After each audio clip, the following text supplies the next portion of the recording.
Check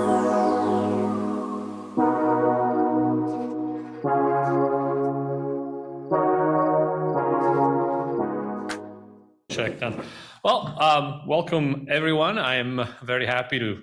I'm still in that that mindset where I still feel like we need to acknowledge that this is an in-person event. We are in fact all here gathered. I was just noticing that this is the first time that I've been in this room since before the pandemic, and this is one of the places where we have many of our conferences and other events. So it's wonderful to be here. It's wonderful to see all of you here to celebrate not just six poets, but also the moment, the cultural moment that these six poets, who unfortunately are no longer with us, have represented for Italian Canadian literature, but arguably for Canadian literature more broadly. My name is Luca Somigli. I am the chair of the Department of Italian Studies, which is co-hosting this event in collaboration with the Italian Chamber of Commerce of Ontario, and we have Corrado Paina up there, the director,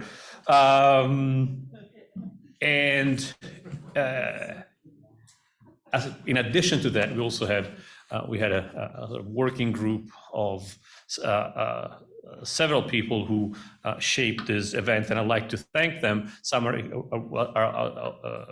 in the audience, some are going to be reading poetry. So this is really a collaborative effort. I also want to acknowledge that this is an event that is co-sponsored by the Iacobelli Center for Italian Canadian Studies, which is mandated with the cultivation, the fostering of Italian Canadian culture, and so we are, feel like it's a privilege, it's an honor to be able to remember and celebrate the six poets that whose works we're going to be reading today, to be sharing today. The MC for the event, going to introduce now, is going to be Al Moritz, who is, in addition to being a colleague at Victoria College, is more importantly for our purpose here, is a well-known poet who was a friend of the poets that we are celebrating tonight. He knew them, his relationship and friendship with them that goes back to the 1970s, that seminal moment that he will tell us a little bit more about in a moment. Al has also been honored with the title of Poet Laureate of Toronto. He was telling me he's the sixth Poet Laureate of Toronto, following the footsteps of Giorgio di Cicco, who was the second. And when he was, when Al was Poet Laureate, in fact, he held an event to celebrate Pier Giorgio's poetry after his passing. So with no further ado, thank you again for being here. Al, the mic is yours. Thank you very much. And I will just briefly and more comprehensively than is the usual script, just to make that land acknowledgement that we are deeply grateful to the original inhabitants of this land, whose descendants are inhabitants still, and we wish for the almost impossible seeming, given the society that has come to be, restoration in some form or other to an adequate occupancy on this land for them. So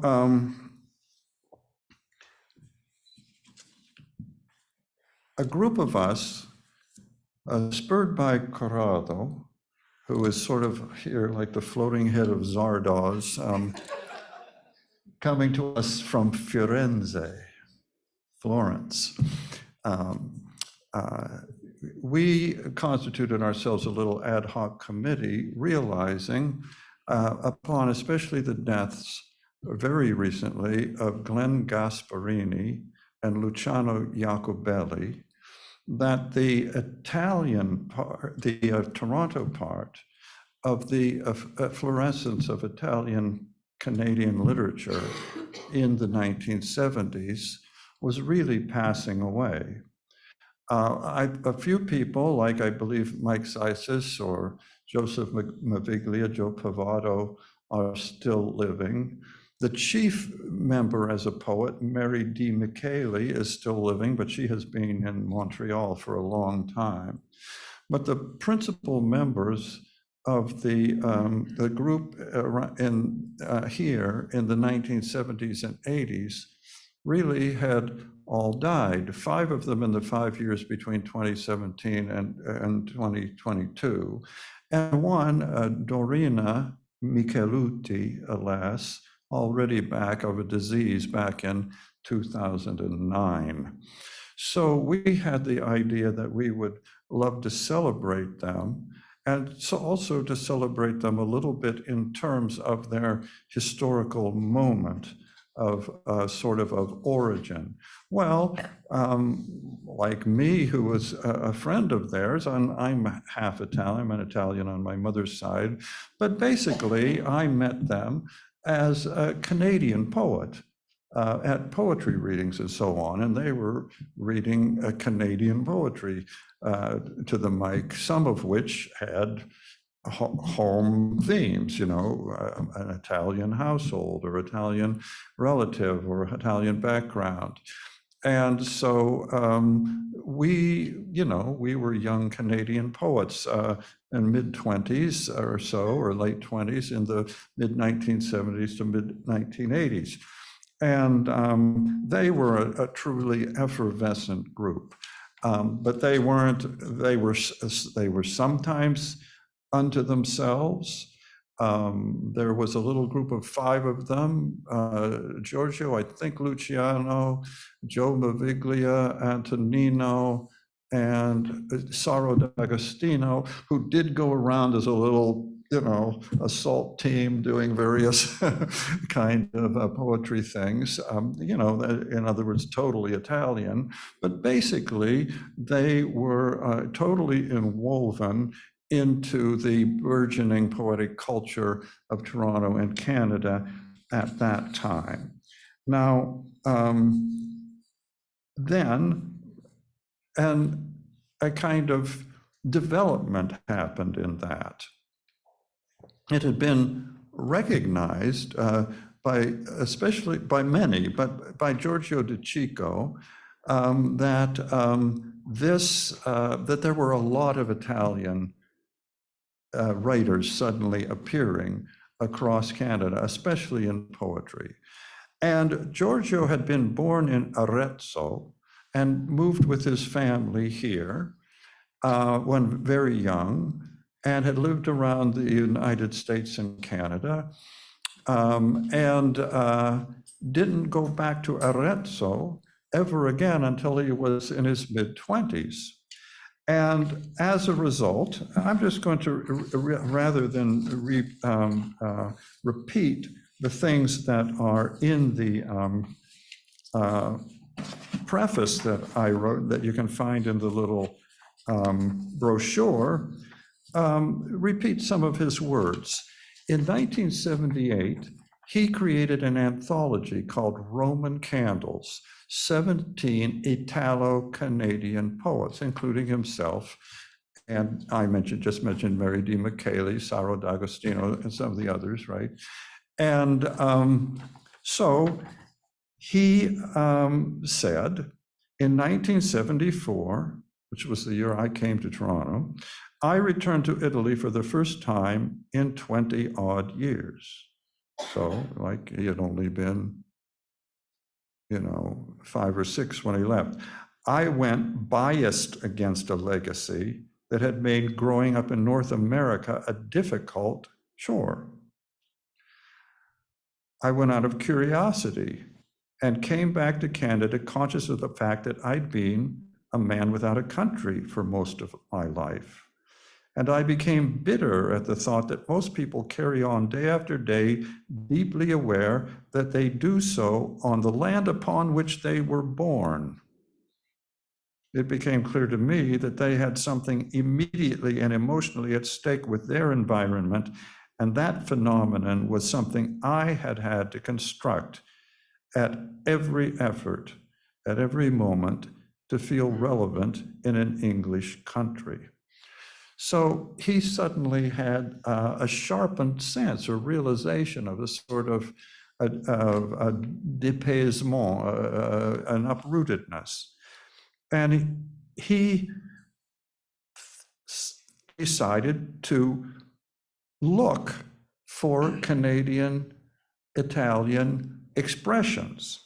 And in searching, I found isolated gestures by isolated poets, isolated mainly by the condition of nationalism prevalent in Canada in the last 10 years. But some of the contributors I had already been aware of through their publishing efforts, but most came as a surprise. And finally, all involved were surprised by the anthology itself. It put a stop to the aforementioned isolation. So the anthology was kind of a galvanizing factor. I have in my knapsack over there a copy of this anthology, a photocopy of this anthology, a copy of the book that Giorgio gave assigned to one of the great poets of that era, John Newlove. It's got his dedication to John Newlove, and it's got John's countersignature in the book. And so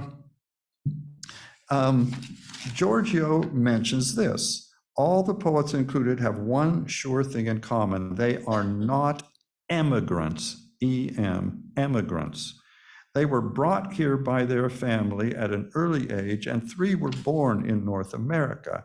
They are in the fortunate and tragic position of having to live within 2 cultures.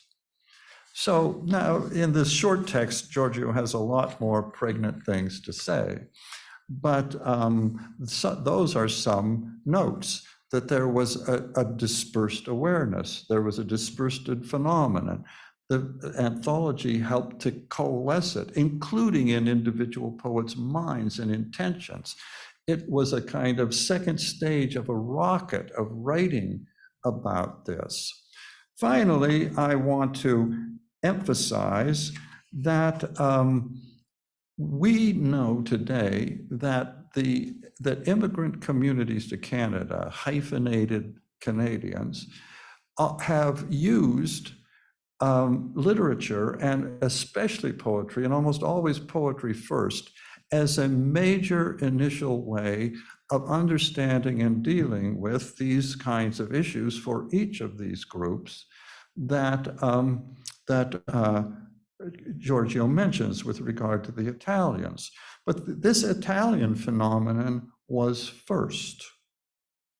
It's not only first here, but it's even first in North America. This is only a couple of years after the Godfather films. In fact, they're not all out yet. Well, yes, by 78, they're all out yet.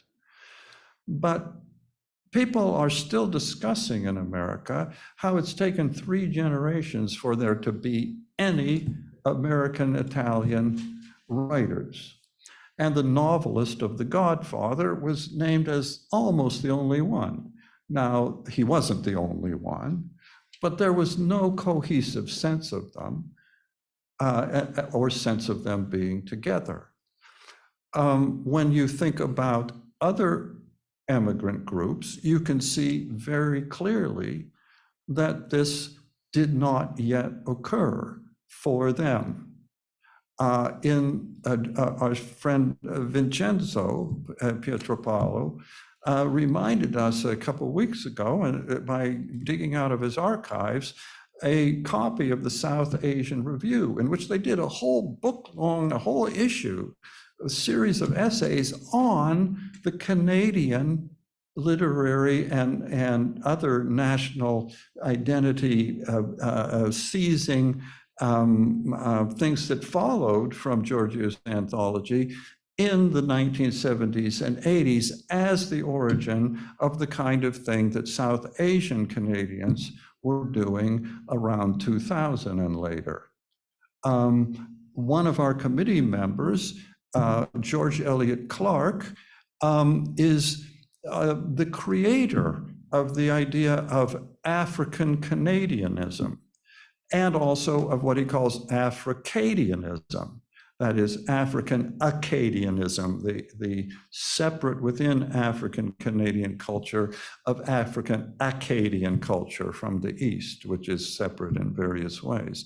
And he too acknowledges the influence that Giorgio's poetry anthology and Joe Pavaro's subsequent work scholarly on this had for him. So this has a living presence in a lot of ways. What these poets did is a crucial, really, a basic in our culture today. So I'm going to now just get us into the readings.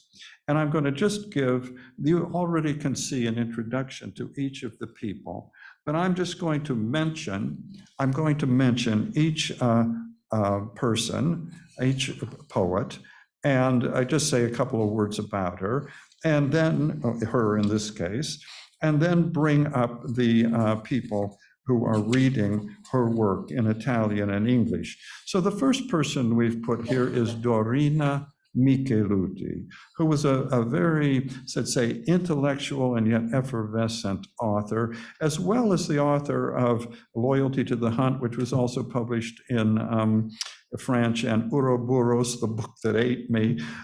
She's the author of the important essay, Coming to Terms with the Mother Tongue from 1989. And she was the creator of a similar, almost Italian regional version of this. She did an anthology in 1993 of Friulian women writers in Canada. So this was one of her interesting contributions. And so to read two of Dorina's poems in English and then in Italian as well, let me introduce to you Allan Briesmaster reading the English, and Roberto Binetti reading the Italian, okay?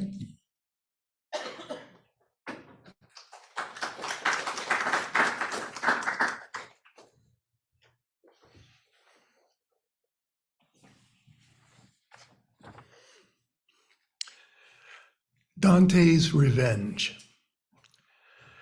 I know the universe expands. The ground rises to meet me. Each step I take is not complete. I imagine the flat world where it used to be.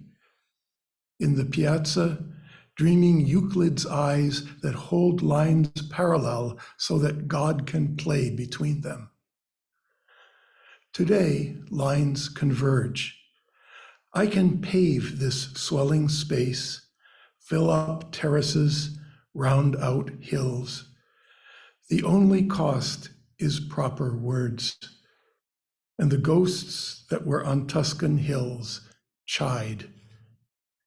No, my land, I must stop you from dreaming me. For now I know exactly how much to kill for death to occur. I have captured the equation on a microchip. There is time enough to go back. There is time to determine precisely how many angels can dance on the head of a pin.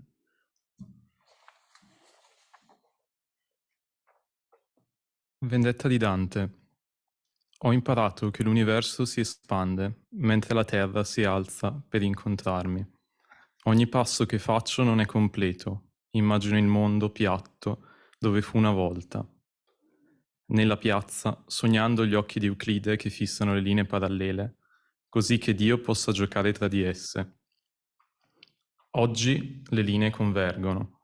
Posso pavimentare questo spazio che si gonfia e poi riempire terrazze, arrotondare colline. L'unico prezzo da pagare sono le parole adeguate e i fantasmi che erano sulle colline toscane rimproverano. No, terra mia, devo smettere di sognarmi, perché ora so esattamente cosa uccidere affinché la morte avvenga. Ho catturato l'equazione su un microchip. C'è abbastanza tempo per tornare indietro. C'è tempo per determinare con precisione quanti angeli possono ballare sulla testa di un ago.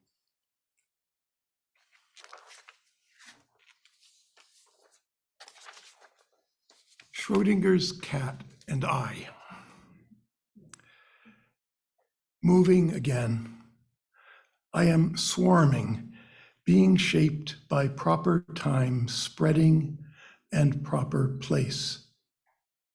I separate to feed the cat, to confirm it, before I am pulled back, reluctant, as if I could take sides, a stand against sheer weight.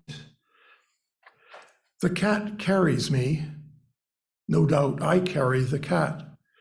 We know each other by a language felt, a grammar built upon urgencies that insist on living now. Why do I hold my breath? Why use the empirical method to make sure my lungs are still there? Why observe and conclude? In the end, my weight is my path. I tell you, I feel things tomorrow that do not fit. The cat may be dead. The earth may tremble. I am afraid.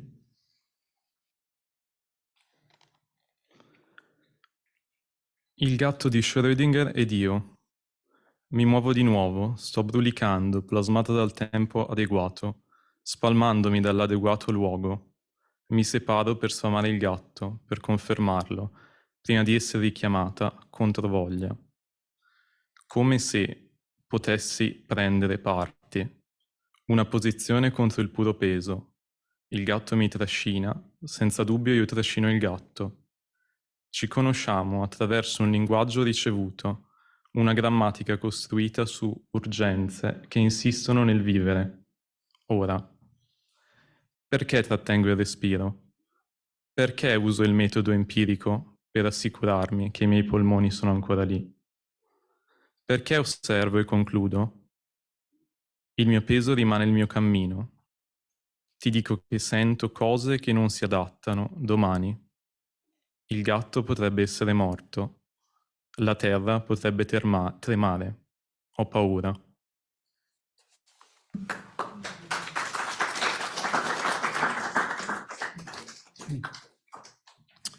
Dorina was a restless traveler, and she contracted cancer and died in Oman in 2009.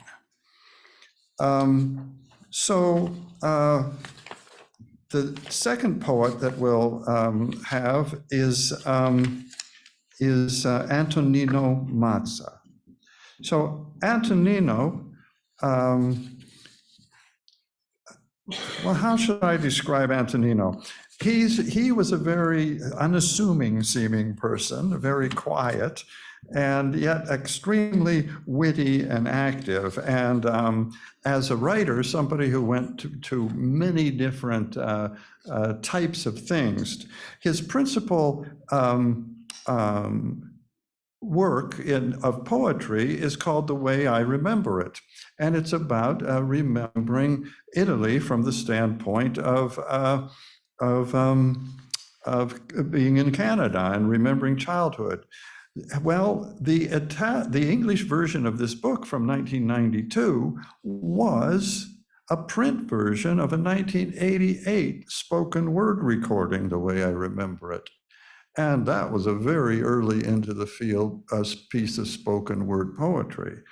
And the spoken word poetry was then choreographed by the Vancouver-based Edam dance company. That was a prominent avant-garde dance company in its day. And it was widely performed and discussed around North American ethnic literature and postmodernism in those days. So the spoken word became the Guernica Press book in '92, and then there was an Italian version, La Nostra Casa è in un orecchio cosmico. So it was a named after the early poem in the book.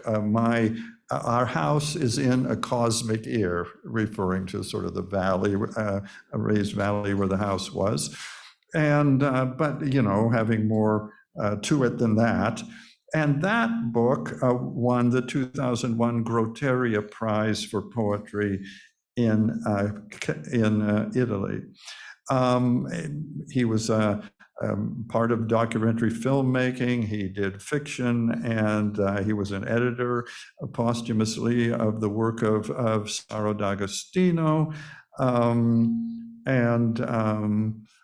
He won the Calvino Translation Prize of Columbia University for his versions of Pierpaolo Pasolini's poetry.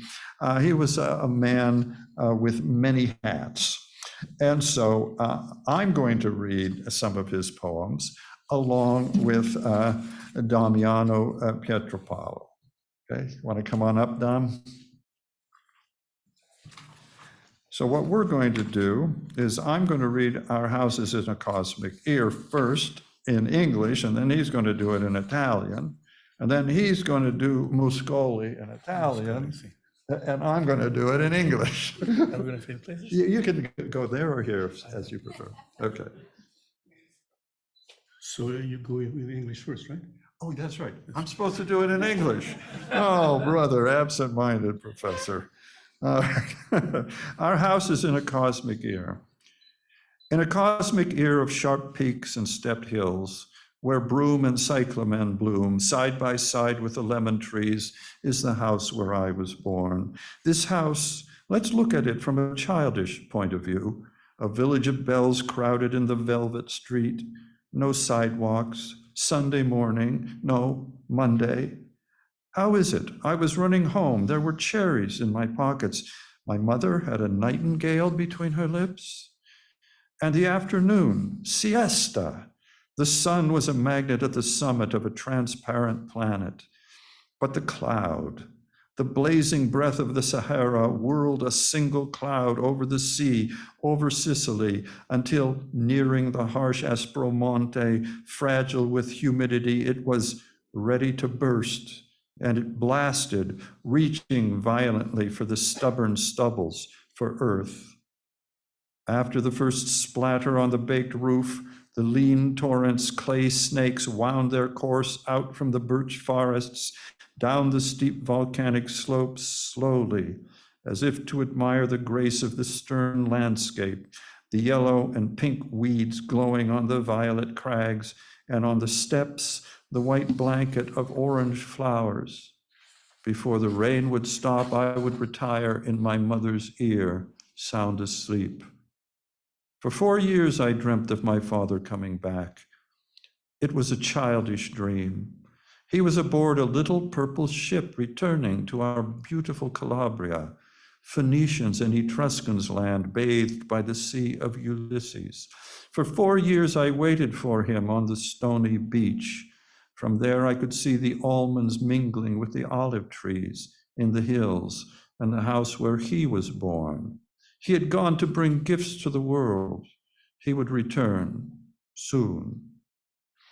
I'd wake up to the melody of nightingales and the dream. Is it evening, but never dark? It is evening, but never dark. The bells die in the deep blue street. The sky is a paradise of fireflies. The scent of lilacs, of lemons flood the warmth, the breeze. The sea is a mirror of purple stars. We're having supper on the terrace tonight in the crystal air. The moon is abundant light. I keep remembering this cosmic gift in my sleep. If the dream doesn't stop, if the house is in the word and we by chance should meet, my house is yours, take it. La nostra casa è in un orecchio cosmico. In un orecchio di aspri picchi e colline terrazzate, dove la ginestra e il ciclamino fioriscono a fianco dei limoni, è la casa dove sono nato. Questa casa, diamoci un'occhiata dal punto di vista di un fanciullo. Un paese di campagna, affollate nelle strade di velluto, nessun marciapiede. Domenica mattina, nessun lunedì. Com'è? Correvo a casa e c'erano le ciliegie nelle mie tasche. Mia madre aveva un usignolo tra le labbra. E il pomeriggio, siesta. Il sole era un magnete all'apice di un pianeta trasparente. Ma la nuvola, il fiato fiammeggiava del deserto, il fiato fiammeggiava del Sahara, fece volteggiare l'unica nuvola sopra il mare, sopra la Sicilia, finché avvicinandosi all'impervio aspromonte, fragile di umidità, si fu pronta a scoppiare e scoppiò, colpendo con violenza le stoppie ostinate la terra. Dopo il primo spruzzo sul tetto arrostito, gli esili tormenti, serpenti di argilla, si snodavano dalle foreste di betulle, giù per i ripidi pendii vulcanici lentamente, come se per ammirare la grazia del paesaggio austero, le erbe gialle e rosa luminose sui dirupi viola, sui terrazzamenti. La bianca coltre di fiori d'arancio. Prima che la pioggia smettesse di cadere, mi rifugiavo nell'orecchio di mia madre, profondamente addormentato.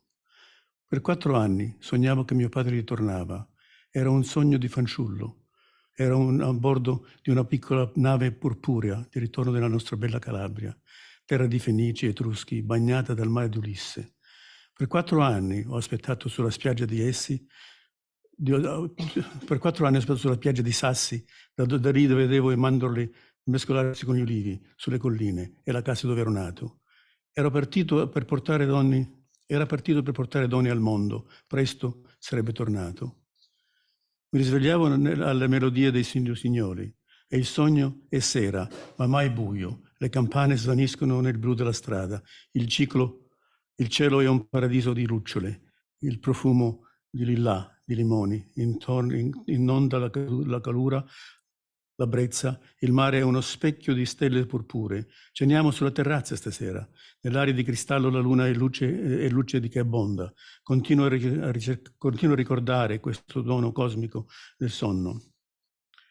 Se il sogno non cede, se la parola è la casa, e nella parola è noi, se la parola è la casa, e nella parola noi e noi ci dovessimo per caso incontrare, la mia casa è la tua casa, prendila.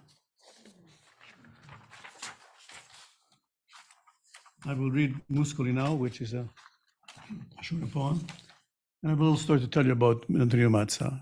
I was with him in 1984 at a conference in Italy, and he made a mesmerizing impression on all the people there. Melody Michele was there, Giorgio, Cicco, Adrian Clarkson, all sorts of people. And at one point, he was in the audience and saw an Italian poet, a young man, Ogo, one of the Canadian women who was a poet reading there. So he went up there on the stage and just did the same thing to him all the time, bringing a kind of political, if you like, statement. Muscoli. Chi è quell'uomo che si avvolge i muscoli gementi, braccia e schiena, che si unge le mani screpolate con olio di oliva e che ancora scende in guerra mattino dopo mattino, costruendo e demolendo costruzioni dopo strade, dita ghiacciate, lacere e sanguinanti tra tavole inchiodate come schegge punitive, unghie inchiodate con chiodi, muscoli e menti davvero dovevano aprire la porta. Questo è il motivo per cui venne qui. Mai vidi io un uomo ardere così come una torcia, mai sentii uomo ostinarsi a bruciare per suo figlio. Accettò le catene come voleva che io accettassi le mie, nel mio cervello, e ruggiva alla terra come il diavolo contro Abele. E aveva demoni spiritati negli occhi. Per Dio, farò un uomo di te, prima di morire. Muscoli e menti devono aprire la porta. Questo è il motivo per cui venne qui.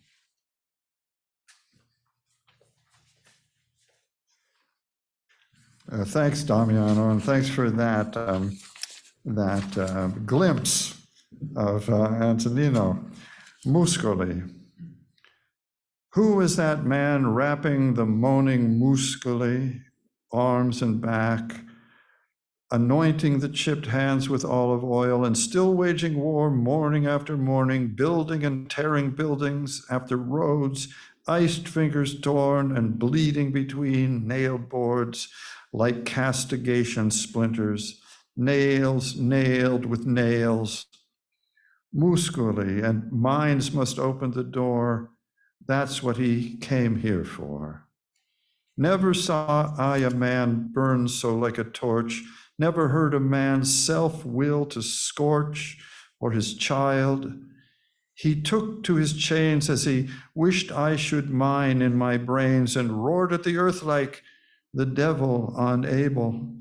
He had spirited demons at the eyes. Per Dio, he'll make a man out of you before he dies.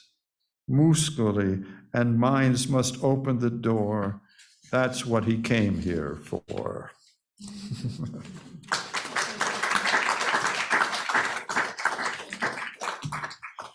So we've said a lot about Pier Giorgio de Cicco already, and so I'm just going to introduce him briefly by saying he died in 2019. He was a much beloved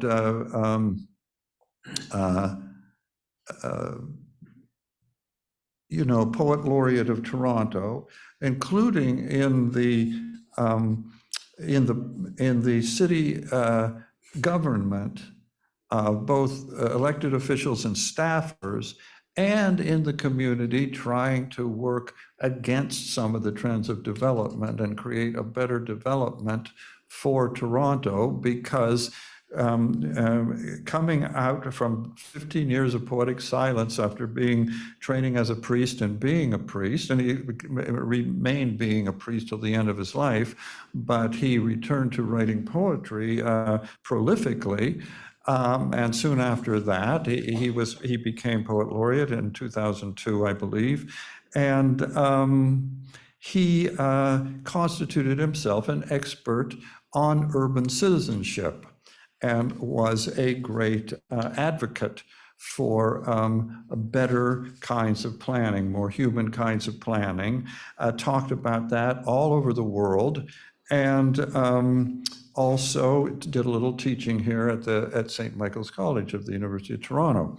So, but this book is this poem we're going to read, we'll have Damiano read to us from Florence, two poems by Giorgio. I'm sorry, Corrado. What did I say? I did. Okay, sorry.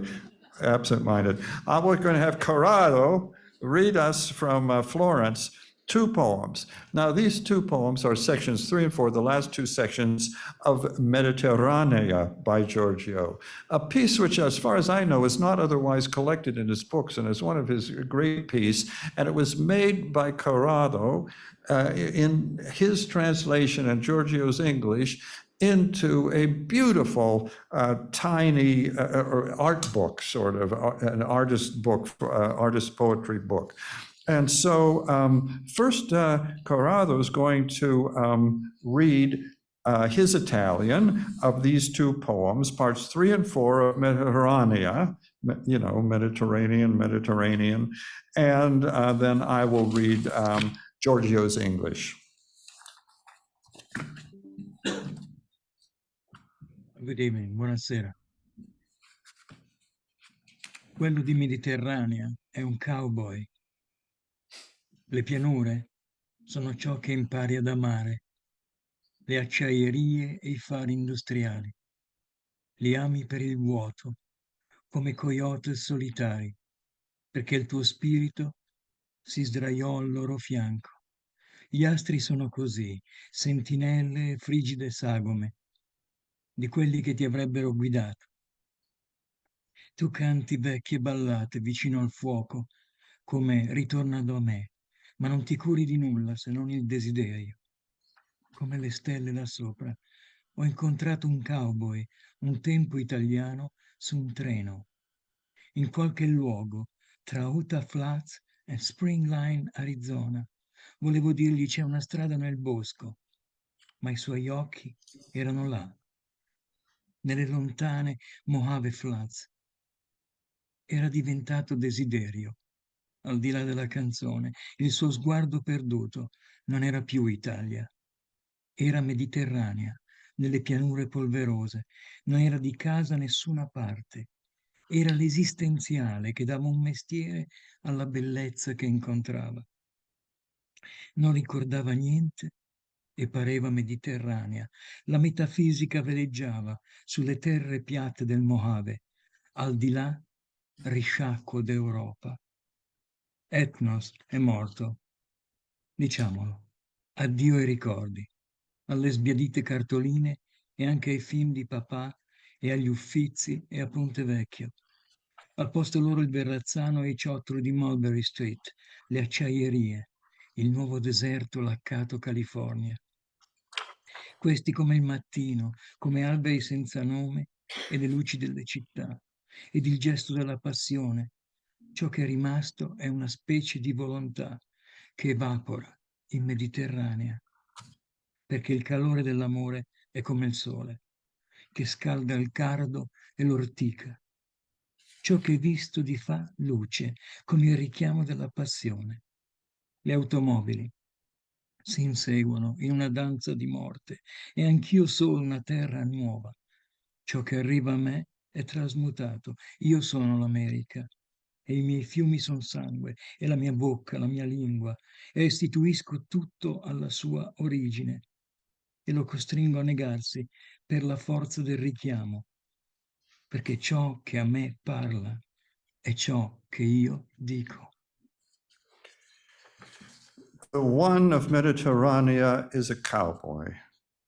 The plains are what you learn to love, the steel mills, the industrial lights. You love them for their emptiness, because your spirit has laid beside them like lone coyotes.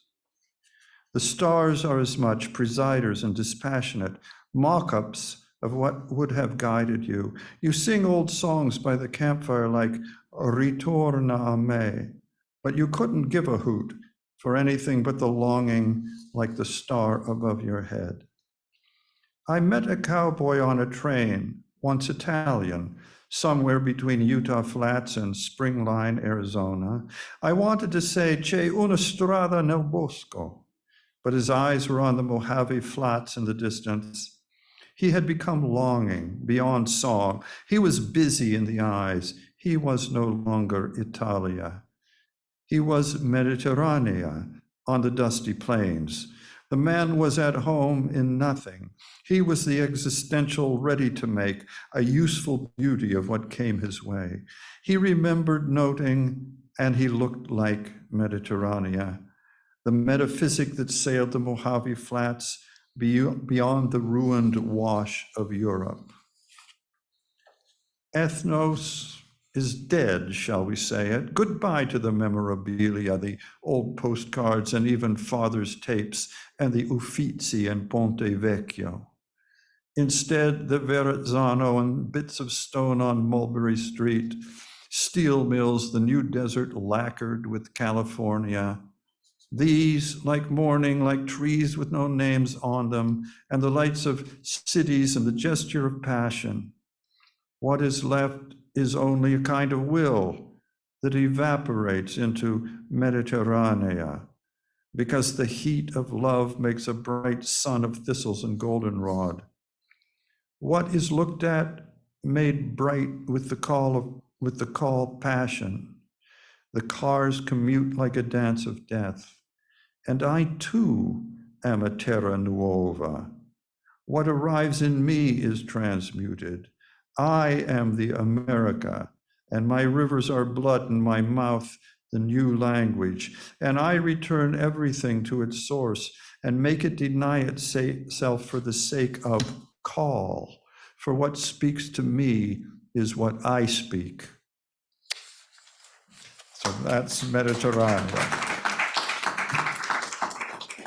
So we'll have a brief intermission, and I hope something to drink and eat for 10 minutes. And then we'll come back and hear some of the poetry of Venera Fazio, okay? Heard Venera, her work is wonderful, and she published it after years of publishing in books, in magazines, finally in one book, The Fabric of My Soul, which expresses her love for her inheritance and birthplace. And the poems cross 5 generations of her family in Sicily, where she was born in 1946, and in Canada. And she was somebody else who carried on the impulse, just like Dorina did, of anthologies featuring Canadians of Italian background, especially women, starting with Sweet Lemons, writing with a Sicilian accent. She co-edited 8 anthologies centered on Italian Canadian literature, some specifically featuring a work by women. So she was a big worker in this field. She was a longtime key member of the Association of Italian Canadian Writers, and several of the people we're reading tonight were founders and workers in that organization. It has, the Association of Italian Canadian Writers has created a Venera Fazio poetry contest in her honor since her death in 2017. Okay, so I'm going to read Legacy first. My mother cherished embroidered linens more than fine china, crystal, or university degrees.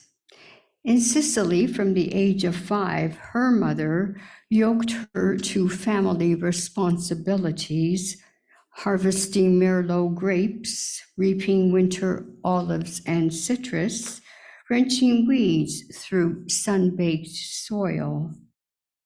Made her care for younger siblings when she yearned to perfect lazy daisies to impress a future mother-in-law.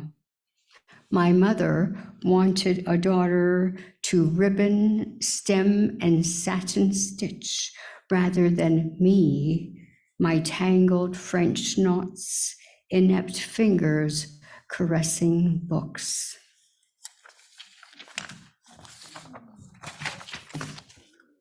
Eredità. Mia madre amava il ricamo dei tessuti più della porcellana pregiata, dei cristalli o dei titoli universitari. In Sicilia, dall'età di 5 anni, sua madre l'aveva legata alle responsabilità familiari: raccogliere uve di Merlot, mietere olive in inverno e agrumi, strappare le erbacce dalla terra arsa dal sole. La costringeva a badare ai fratellini quando lei desiderava perfezionare semplici margherite pigre. Per impressionare una futura suocera, mia madre desiderava una figlia da fiocco, gambo e punto raso, piuttosto che me. I miei nodi francesi incasinati, dita goffe che accarezzano libri. This is a prose poem, In the Garden. The sun shines lemon bright in a naked sky. The child licks her thirsty lips. Her papa and 3 uncles mop their brows with wide white handkerchiefs as they spade and pull weeds. Figlia, Zia Anna calls out to the girl. While I hang laundry, pick me a few tomatoes. But I only want the ones that are red all around. As the girl reaches for ruby globes, Auntie's husband, Zio Carmeno, growls, "Don't you dare touch anything." Behind a teepee of stringed beans, she feels safe from the angry uncle. Leaves, large as hands, cool and caress her cheeks. The men are talking, but she is not paying attention until she hears a roar of rage. The men hurl words heavy as hurtful stones. From between the beanstalks, the child sees her daddy, arms outstretched, protecting one of his brothers from the switchblade held by the other. The only sign of Auntie is her flowered dress, headless and handless, pinned on the clothesline. Warm peace soaks the girl's socks. That night, and into her future, a tiger with the same eyes as Uncle with the knife pounces into her dreams, chasing her awake.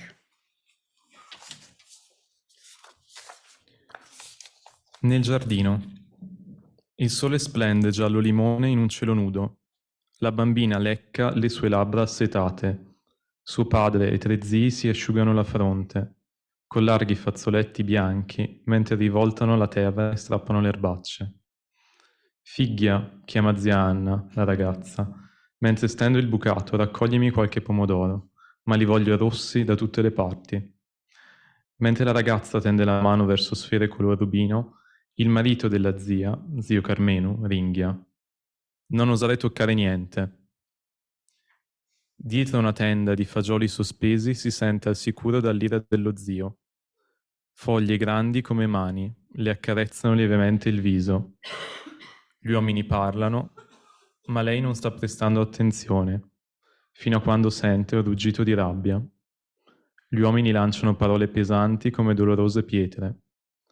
Attraverso gli steli dei fagioli, la bambina vede suo padre, le braccia tese a proteggere uno dei suoi fratelli dal coltello serramanico tenuto dall'altro. L'unico segno della zia è il suo vestito a fiori, senza testa e senza mani, appeso al filo del bucato. L'urina calda inzuppa i calzini della ragazza. Quella notte e nel suo futuro, una tigre con gli stessi occhi dello zio, con il coltello, balza nei suoi sogni, inseguendola anche da sveglia.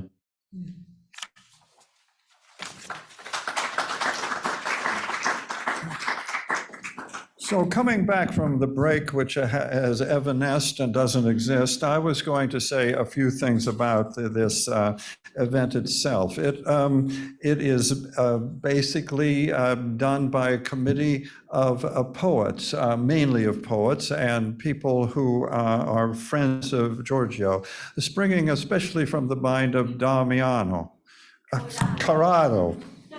Springing especially from the mind of Corrado Paina, wonderful poet. And he sort of brought us together. He was an especially close friend of Giorgio and Luciano Iacobelli. And we have already mentioned the Iacobelli Center as a co-sponsor. The Department of Italian through Professor Somigli has helped us too. And of course, St. Michael's College has given us this space. But we need to give special thanks also to the Italian Canadian Chamber of Commerce, the Italian Chamber of Commerce of Ontario. That has been a major helper too.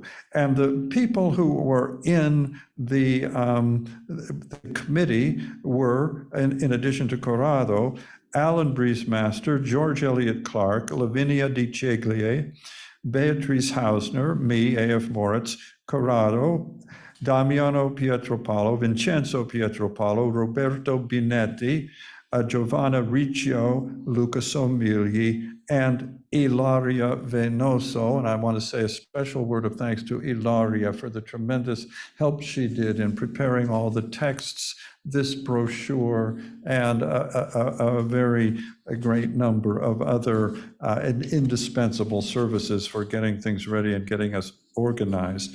So Luciano Iacobelli was, it's hard to say was, a poet, artist, educator, publisher. He taught at Seed for years. He inspired more than one generation of young poets. He was a tremendously innovative publisher with his tiny sort of art book press, Lyrical Miracle Press, in which he did 100 small books or more than 100 small books, of winning and witty design for poets mainly. and then with Quattro Books, which persisted for many years and was a very important literary publisher during its life. He was one of the four who made up Quattro, along with Allan Briesmaster, Beatriz Hausner, whose name I've just mentioned, and another fellow named John Calabro. So that's some of his life, but he was just a bon vivant and boulevardier man about town, just a most wonderful person, and also something of a genius. How people disappeared, how the air cloaked them and took them away just when I loved them most. I chew the bread and remember the kitchens where they sat. I descend to them as if I were a wine cellar, how I create with them for them, but sometimes against them. So that's a little snatch from Luciano's last book, Noctograms, Writings of the Night. And I'm going to invite up here Giovanna to read the English and Damiano, not Corrado, to read the Italian of Luciano's Mother Elegy and Other People's Voices.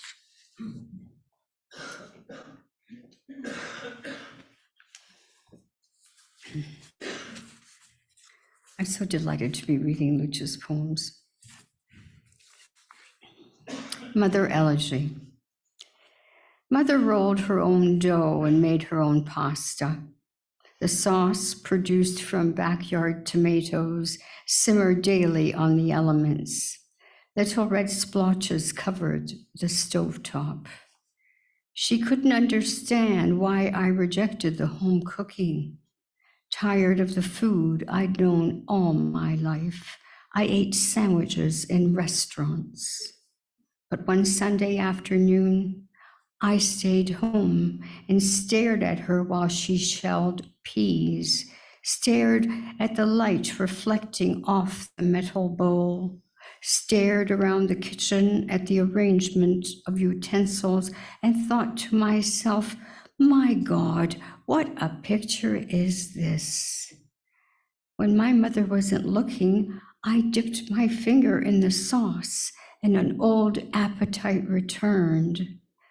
The same day, she complained of an ache. A few weeks later, we were told the worst. A few months more, she was an emaciated memory. After the funeral, I sat on the back porch, and my grief was a bright red geranium. The weeds were the garden's condolence. The morning glories clung desperately to the railing, and I was hungry for the meals I had once refused to eat.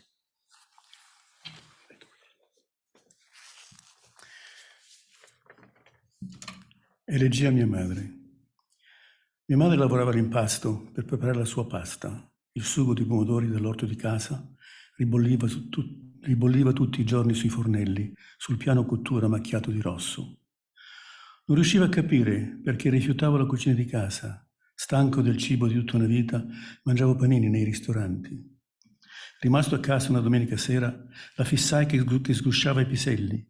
Fissai la luce riflessa della scodella di metallo. Mi guardai intorno alla cucina, alla disposizione delle stoviglie, e pensai tutto tra me: mio Dio, che quadro è questo? Quando mia madre non guardava, intinsi il dito nel sugo e ritornò un vecchio appetito. Lo stesso giorno accusò un dolore. Passate alcune settimane ci fu detto il peggio. Passato qualche mese divenne una scarna memoria. Dopo il funerale sedetti di nuovo sul portico. Il mio dolore era un geranio rosso vivo, e erbacce il cordoglio dell'orto. Le glorie del mattino si aggrappavano disperate alla ringhiera e mi assalì una fame per le pietanze che una volta rifiutavo.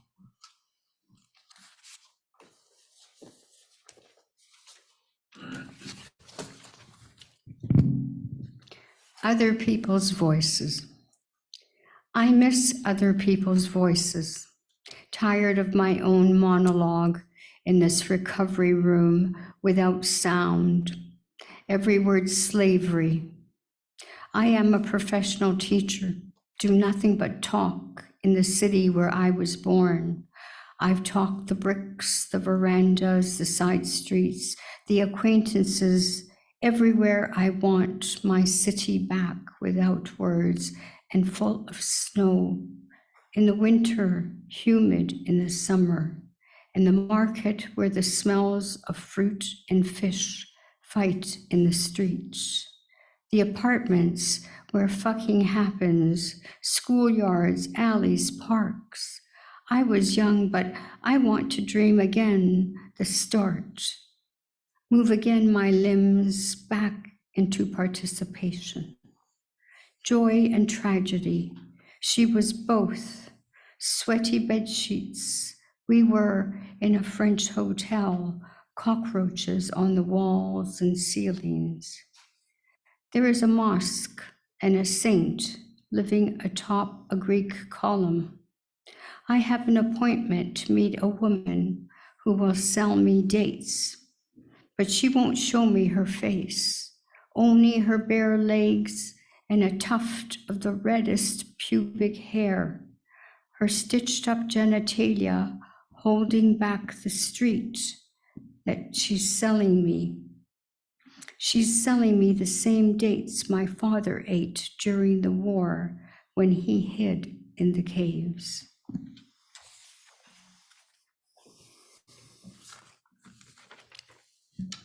Le voci degli altri. Mi mancano le voci degli altri. Stanco del mio monologo in questa sala, in questa muta sala del risveglio, ogni parola schiavitù. Sono un insegnante di professione. Non faccio altro che parlare della mia città dove sono nato. Ho parlato ai mattoni, le verande, i vicoli, i conoscenti ovunque, risveglio la mia città.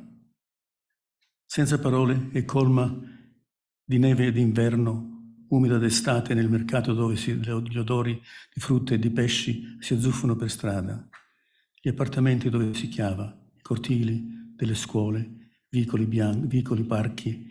Ero giovane, ma voglio segnare ancora la brama che nuovo di nuovo le mie membra tornano alla partecipazione. Lei era gioia e tragedia. Lenzuola sudate, eravamo in un albergo francese, scarafaggi sulle pareti e sui crocifitti. C'è una moschea e un santo che vivono in cima a una colonna greca. Ho appuntamento per incontrarmi con una donna che mi venderà datteri. Ma non mi mostrerà il suo volto, solo le gambe nude e il più rosso ciuffo di peli pubblici. I suoi genitali cuciti nascondono il segreto, che mi sta vendendo gli stessi adatteri che mio padre mangiava durante la guerra, quando si nascondeva nelle caverne.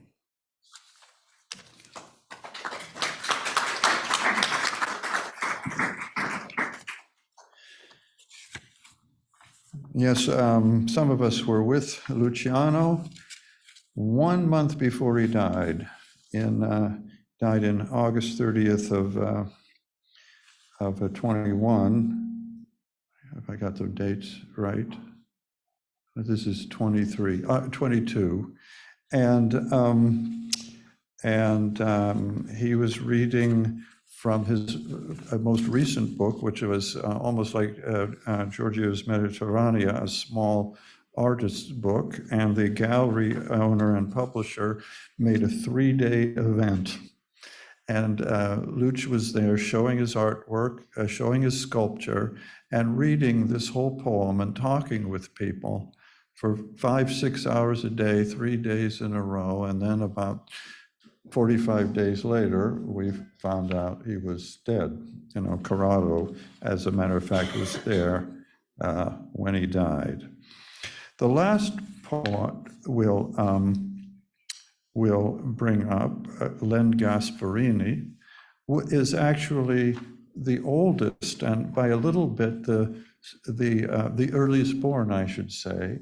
and the earliest into the field, sort of a little bit before the others, though not with book publication, but with being a poet, living the life of a poet, having the reputation of a poet, publishing in magazines, and living the life of a poet. He quit school at grade 10, was a promising baseball player, but had read Jack Kerouac, and so instead hitchhiked all around the United States, had those kinds of events. He's got a great poem about him getting thrown in jail in Buffalo, New York, and his father having to come down on a bus and bail him out, and how much he learned about maturity and admiring his parents from these various shoestring travels and scapegrace adventures that he had a lot of.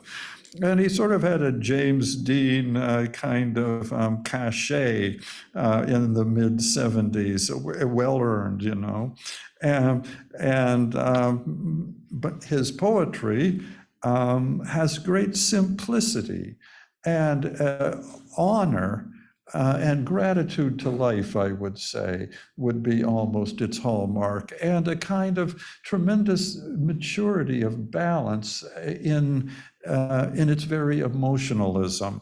And I'll just read something from a poem that's not going to be one of the ones read by the reader and translator today, but it's just a nice little piece from a bit from a homage to Walter Anderson, an artist that Gasparini especially loved for his love of the earth. And he says of Walter Anderson, "Oh, that we too might see the purpleness inside a dried mangrove root when the wood is broken, and dance for one endless moment in a vision both numinous and natural." That's a good little taste of Len Gasparini. And to read him will come who? Allan and Luca. That's right. Come on. I was doing that. You made me asleep. Watching my wife make passatelli. I taste my childhood in passatelli, a soup so flavorsome and nourishing. If I were on my deathbed, a bowl of passatelli would revive me. In the kitchen, my wife, kerchiefed and aproned, makes the broth for passatelli the way my mother and my nonna used to make it. Enraptured, I watch her. The aroma wafts me back to the house I grew up in Windsor, Ontario. Just when I start winning at marbles, my mother's voice calls me to supper. While the rich broth simmers, she makes passatelli Magna style. The basis is always breadcrumbs, eggs, and Parmigiano. A little nutmeg flavors the mixture. Each move she makes is measured. I take aim with a glittering taw and send Carlo's Aggie spinning into the weeds, taking no heed of time nor its loss. Proust conquered time by dipping a Madeleine into a cup of tea. The passatelli congeal into tender strands that float in the steaming hot broth. I taste, I see. Osservando mia moglie preparare i passatelli. Assaporo la mia infanzia nei passatelli, una zuppa così saporita e piena. Se fossi in punto di morte, una ciotola di passatelli mi farebbe rinascere. In cucina, mia moglie, con un fazzoletto in testa e un grembiule, prepara il brodo per i passatelli, nel modo in cui lo facevano mia madre e mia nonna. Estasiato, la osservo. L'aroma mi riporta alla casa in cui sono cresciuto, a Windsor, Ontario. Proprio quando comincio a vincere e a rincorrere le biglie, la voce di mia madre mi chiama a cena. Mentre il ricco brodo cuoce a fuoco lento, lei prepara i passatelli in stile romagnolo. La base è sempre composta da pane grattugiato, uova e parmigiano. Un po' di noce moscata dà sapore al composto. ogni sua mossa è misurata. Senza badare al tempo né alla sua perdita, prendo di mira una scintillante biglia di vetro e mando il contadino di Carlo a vagare tra le erbacce. Proust ha vinto il tempo immergendo una Madeleine in una tazza di tè. I passatelli si solidificano in teneri fili che galleggiano nel brodo bollente. Assaggio, vedo.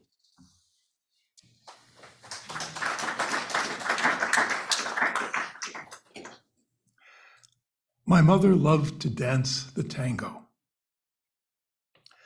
My mother loved to dance the tango, Leroy Anderson's haunting blue tango. She loved to tango with my godfather, a tall, mustached Sicilian barber. Step by rhythmic step, through fans, flares, and corte, through time they moved as one. Their bodies glided, they were the music. Oh, how the wallflowers envied them. My father never danced. He drank and smoked and played Primera with the men, stole beetle-browed glances at my mother, who did not want the dance to end. Mia madre amava ballare il tango. Mia madre amava ballare il tango, l'ossessionante blue tango di Leroy Anderson. Amava ballare il tango con il mio padrino, un alto e baffuto barbiere siciliano. Un ritmo passo dopo passo, tra passeggiate, giri, cortes.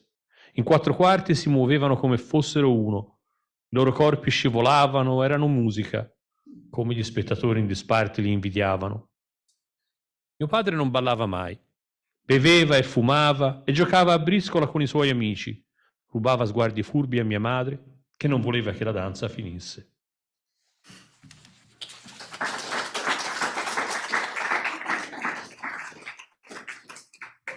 But I wanted to thank everybody profoundly, and just to say this, we were hoping to keep our committee constituted, maybe even add to it, who knows, but to take some of these poems, take these 6 poets and maybe even add some to others, get a little bit bigger representation, 5, 6, 7, 8 good representative poets for a lot of Italian, Canadian poets, and make a whole book about it in the next year or two. So that's our next goal, and we'll see how that goes.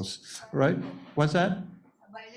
A bilingual book, that's right. It would be, that's why we would have to keep the number down, but we'll have it in Italian and English, and it will be a wonderful project. There's no end to thinking about this. I think that little phrase by Giorgio, that these poets have the tragedy and the richness, the wealth of a dual culture, bears thinking about. And in our own group, there's Corrado, who hates the whole idea of hyphenated anything, and there's other people who are okay with Italian-Canadian. Giorgio made up Italo-Canadian, and that worked for a while, and it shifts all the time. But what you realize when you hear the poets is that there's no end to thinking about it and getting new things out of it. And there's no end to finding beauty in it.